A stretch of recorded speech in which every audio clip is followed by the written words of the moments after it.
All right, Caleb, you want to come run the slide? If I can find the mouse, where'd it go? There it is.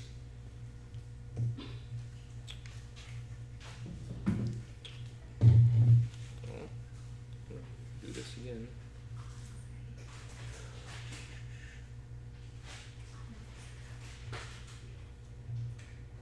Let's try this again.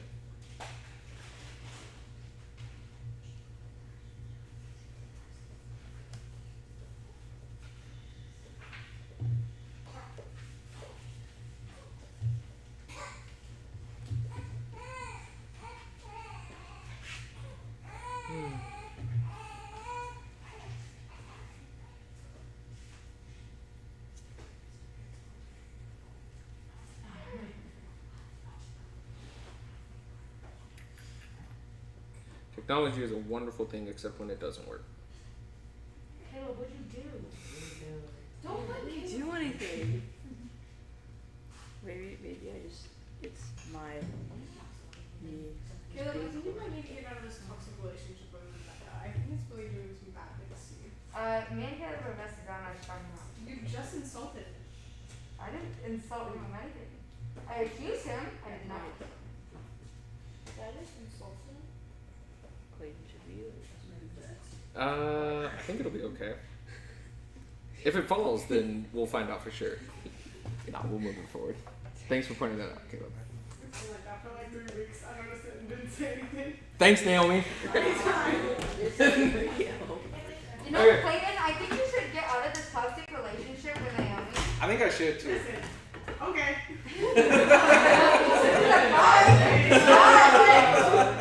She's very torn up about this. Right? She's so hurt. You know, if you get out of the toxic relationship, like if our relationship ends, your relationship with Kelsey ends too. That's not how that works. Sorry, it's not.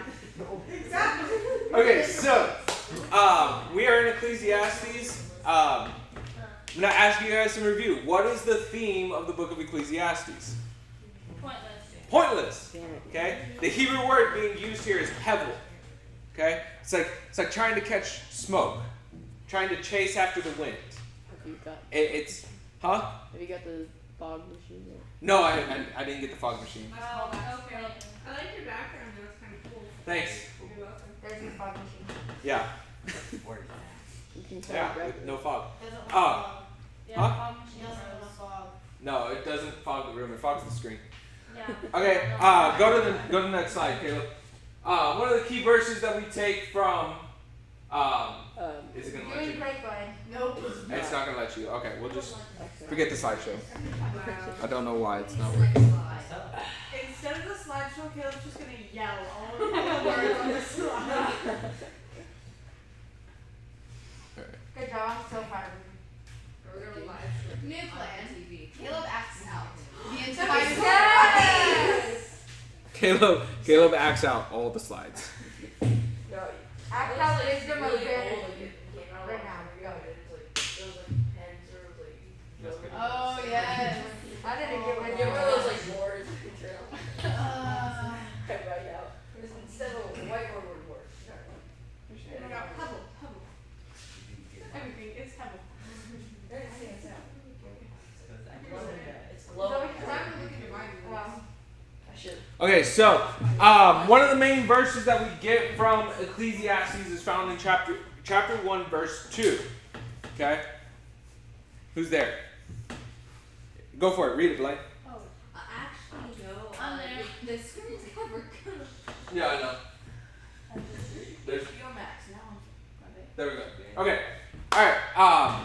If you're there, read what Ecclesiastes 1:2 says. Go for it, Miley. Wait, 1 to what? 1:2. Oh my god. From chapter 2, right? No, from chapter 1. Chapter 1. Oh my I got god. it. Chapter 1, verse 2. I got it. Okay. Meaningless, says the teacher. Utterly meaningless. Everything is meaningless. So, in this book, it starts off with Solomon saying, vanity. Vanity of vanities. Everything is vanity. And what Solomon is saying here is he's talking about life in general just being pointless. All the things that that we strive for in life being pointless. And we've talked through that.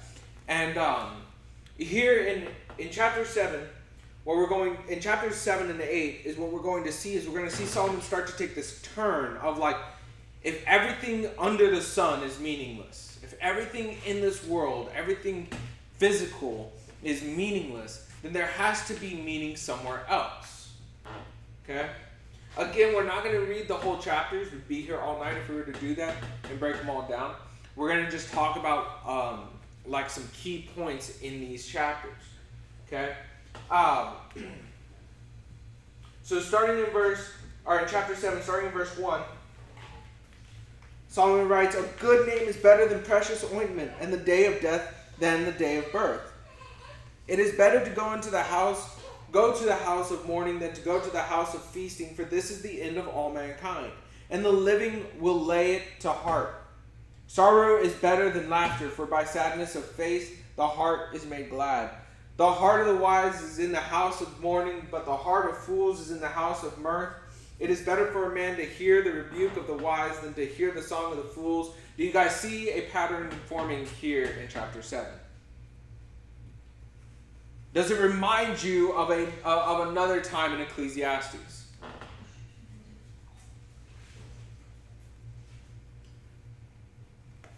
If you go back and read chapter 3, starts off, "There is a time for everything, time to be born, a time to die.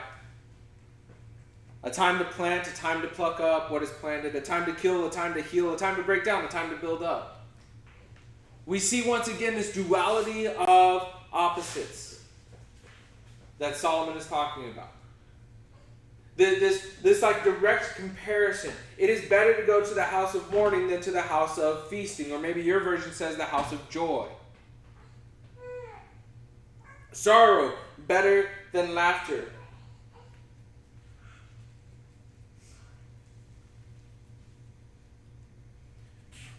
So we see this like breakdown of opposites once again. At the end of Ecclesiastes chapter 6, the preacher, the Kohelet, the Solomon, this character that has gathered people together and is teaching them, talking to them, was in a mournful, discouraged mood. In chapter 6, in chapters 5 and 6, he talked about just the meaningless of life if there is no eternity. How the wicked get off scot-free and the righteous don't get anything for their reward. It seems that they just get punished here on earth.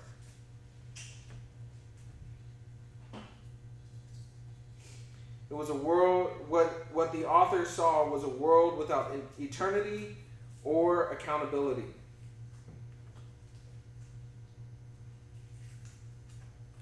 And so he starts for chapter 7 with, "A good name is better than precious ointment."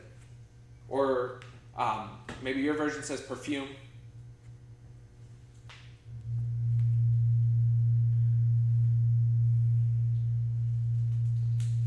But what he's talking about here is a reputation. Like, how many of us don't want a good reputation?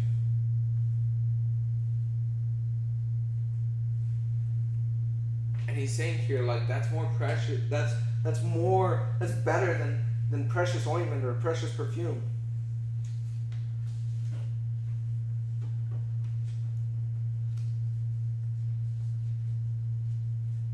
And then he makes a very startling statement in the second half of verse 1. See, the first half, it starts off, "Good name is better than precious ointment." We can agree with that.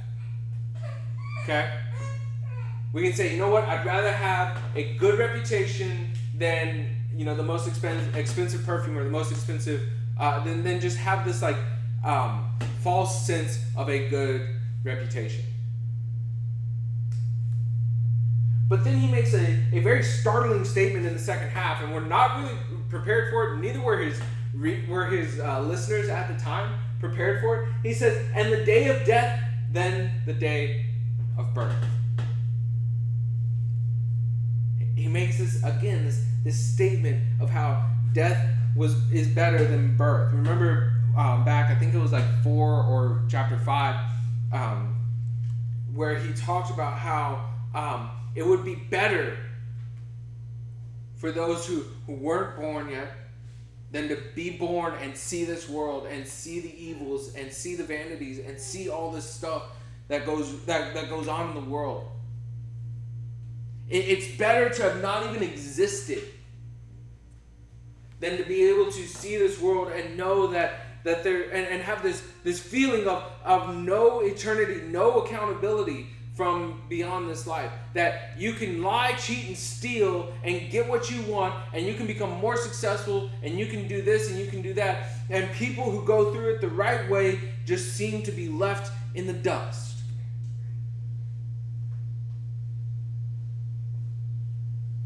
And Solomon says, in that time that it was better to just not even exist. And he says again, the day of death better than the day of birth.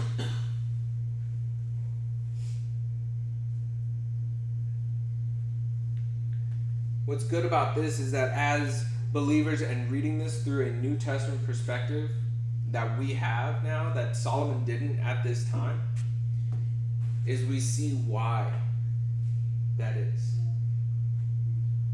For the believer, the day of death is glorious. Our battle is over. There's no more sorrow. There's no more sickness. Our struggle with sin is done. The uncertainty is over, and all things are new.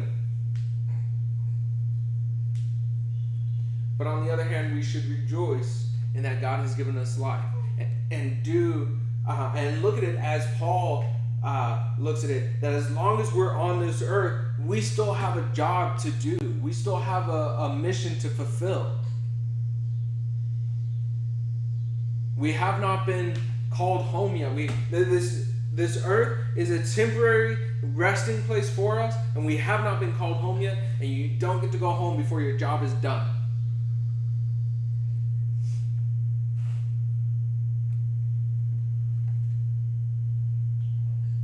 Charles Spurgeon said this about this verse: death is the end of dying. On the day of the believer's death, dying is forever done with. The saints who are with God shall never die anymore. Life is wrestling, struggling, but death is the end of conflict. It is rest, victory. What he's saying there is that when we, as believers, when we experience death, when we face death, we know that there's more beyond that, and we know that we have victory over it. There is a hope. See, Solomon writing this, when you think of the context that he's writing it in, Solomon didn't know of the promise of the Messiah. Solomon didn't know of Jesus. Solomon didn't have the New Testament. Solomon had his wisdom and he had his world. And we talked about this last week. He had this under the sun thinking. Everything under the sun is meaningless. It is vanity. And this idea of under the sun is this idea of like the physical world, the world that we're in, the world that we see.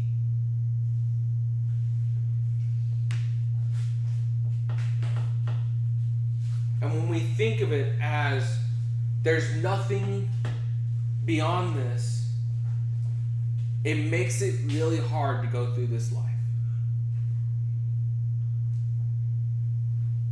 It makes it really hard. It makes it near impossible to go through this life. Because we look at this world and we think, man, there is so much evil in this world.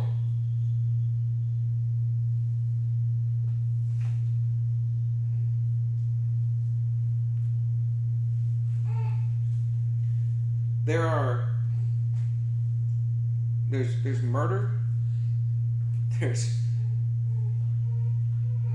robberies, there's car accidents, there are school shootings, there are terrorist attacks, when we look at this world and we think of, and we look at it in just a limited aspect of everything under the sun, just this world,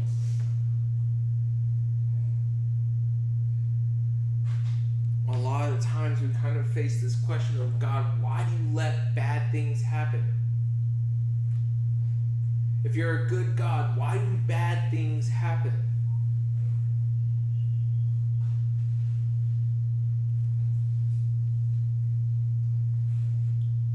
Well, here Solomon talks about it.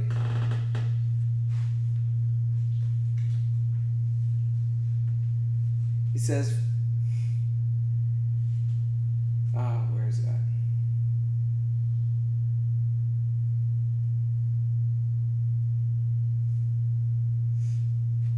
Sorrow is better than laughter, for by sadness of face, the heart is made glad. Sorrow is better than laughter. How many times have you guys heard that? Never. You know what we hear all the time? Laughter is the best medicine. You ever hear that? Yeah. We hear that a lot. Laughter is the best medicine. But here Solomon writes in Ecclesiastes, sorrow is better than laughter.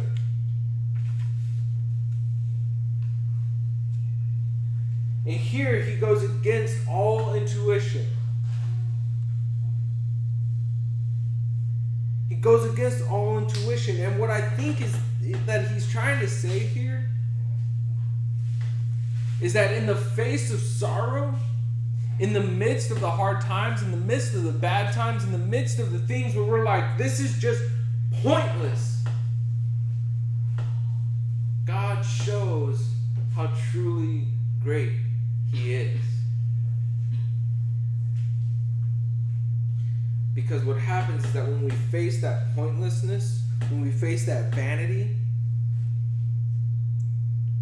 we're left making a decision. That decision is either we give up, we throw in the towel, and we just accept that there's no way we will be better. Or we stare our insecurities and our failures and our fears in the face and we say, you know what, that's right, those are there. That is something that will happen. That is something that could happen. And we go running to God, saying, God, I do not have the strength to face this on my own. I do not have the strength to overcome this on my own. I do not have the strength to get through this. God, I need you.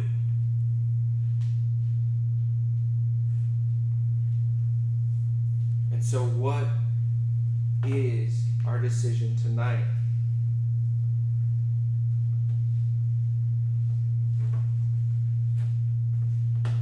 When you read through chapter 7, it seems as though the preacher has gotten to this point where he has rejected the possibility of finding hope in the previous hope of finding the meaning of life in wisdom and in pleasure and in wealth.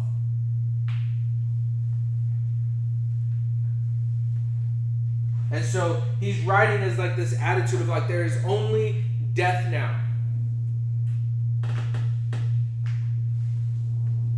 There is now only death. That's what the preacher is really talking about.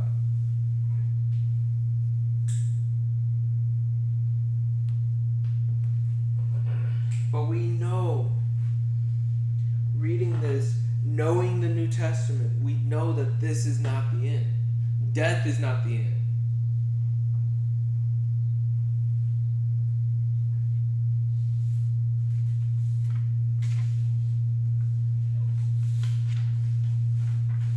And so we go on to chapter 8.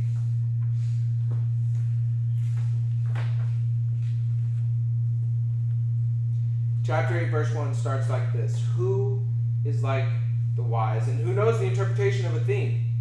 A man's wisdom makes his face shine, and the hardness of his face is changed. But he starts with this question, who is like the wise? Well, who is considered wise? How do you consider someone wise?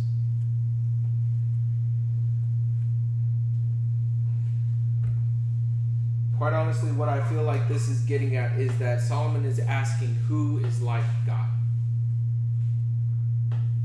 Who is like him, who is open and able to understand and interpret all things? Who is like him?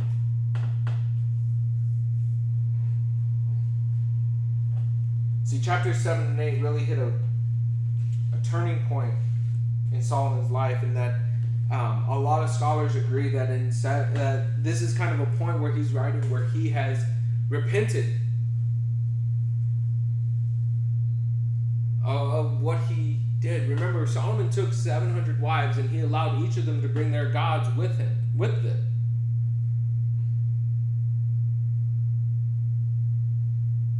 And brought them into Jerusalem. Solomon had a moment. We regard Solomon as the wisest king, but we have to remember, Solomon had a moment like his father where he really turned away from God.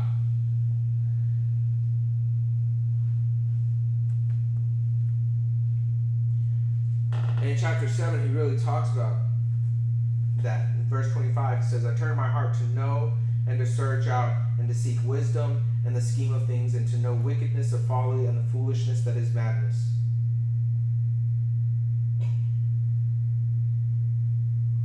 And in verse 29, he says, see, this alone I found, that God made man upright, but they have sought out many schemes. And he says, God made man in his original image. God made man perfect, sinless. But man sought their own way. Mankind sought their own way. And sought out to become like God. So Solomon starts chapter 8. Who is like God anyways? Who is like the wise? Who can understand and interpret and comprehend all things? You may be very knowledgeable about one thing.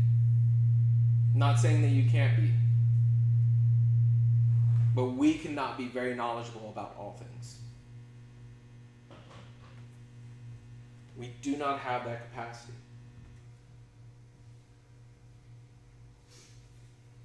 Because we do not have the capacity to understand all things, we do not have the capacity to understand God and his ways and his plans.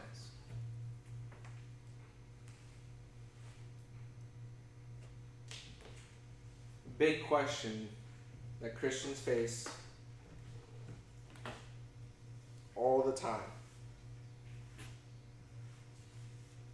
If God is so good, why do bad things happen to good people? It's not a new question. It's an age-old question. In fact, Solomon himself even asked it. In verse 14 of chapter 8, he says, there's vanity that takes place on earth, that there are righteous people to whom it happens according to the deeds of the wicked, and there are wicked people to whom it happens according to the deeds of the righteous. I said that this is also vanity. He says, bad things happen to good people, good things happen to bad people. He said, what's the point? What's the point in being righteous? What's the point in being wicked if bad things happen to righteous, good things happen to wicked, and wicked things happen to wicked, and righteous things happen to righteous? What's the point? He says, it seems to be as though it's just the luck of the draw, a roll of the dice. How do we know that God's going to reward our behavior? How do we know that our behavior is what God wants? How do we know that our behavior leads to this or leads to that? Our actions do this or do that.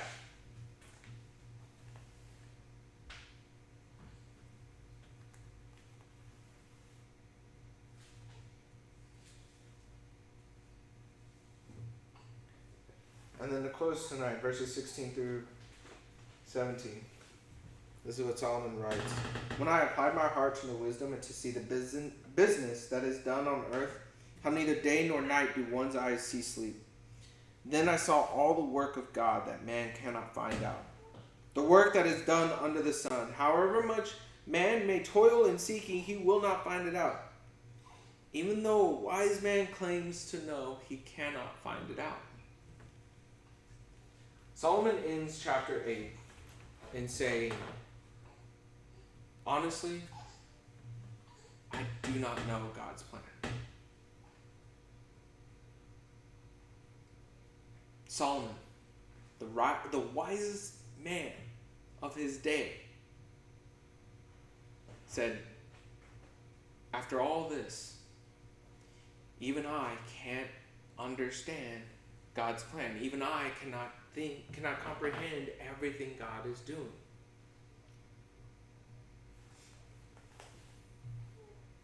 So what happens when we get to that point?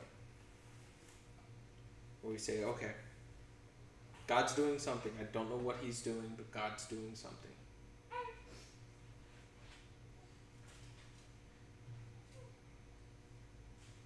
I could give you all the simple, well, trust God. Glaze over it, pray, we get out of here after we stack chairs and move stage and all that. Yeah. But I think that there's more. And there's more that you guys need to hear. Tonight is your invitation to trust God.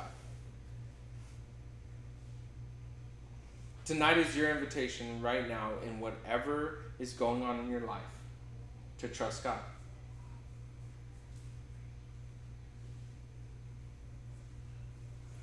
Right now, before you walk out those doors, before you pick up a single chair, before we do anything else, is the time to get yourself right with God. And to say, God, you know what? If I'm fully honest with you, I haven't trusted you in every part of my life. And God, right now I want to do that. Maybe it's in school. Maybe it's in work. Maybe it's in your salvation. Maybe you've never trusted to have a relationship with God. Never trusted that God provided a way for you to not spend an eternity separated from him. And tonight is the night for you to make that decision. Once again, you're faced with this crossroads.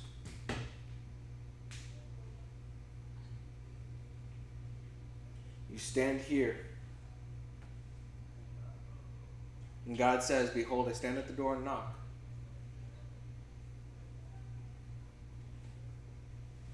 Standing at the door of your heart and knocking. Are you going to understand everything God's doing in your life? No.